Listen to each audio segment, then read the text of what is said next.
হিন্দি সবাই কিন্তু জানি, কারণ আমাদের এখানে কমিউনিকেশনের জন্য কিন্তু আমাদের এখানে হিন্দিটা দরকার। ম্যাটকো কিন্তু আপনাদেরকে বারবার হিন্দি টিচিং করিয়েছে, হিন্দি শিখাইছে, ক্লাস করাইছে, সবকিছু শিখাচ্ছে।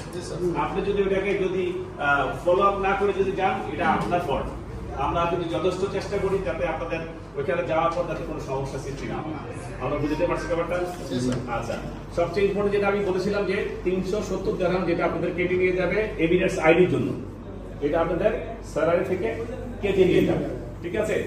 সবাই যখন যাবেন সুশৃঙ্খলভাবে থাকবেন, কেউ কোনো দলাদলি করবেন না, পলিটিক্যাল কোনো ইস্যু যাতে ওইখানে কোনো না থাকে।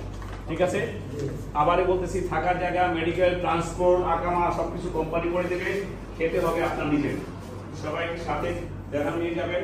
কোম্পানি যদি কোনো কিছু প্রোভাইড করে তাহলে আপনি সেটা খরচ করবেন, আর কোম্পানি প্রোভাইড না দিলে আপনি কিন্তু এই যে টাইমটা বলতে আসে ওই টাইমটা বলতে আপনাকে যেতে হবে, চলতে হবে। এটা কি আপনারা সবাই জানেন? ইনশাআল্লাহ আপনারা সবাই কি মেডিকেল করেছেন? নিজেরা তো করছেন নাকি?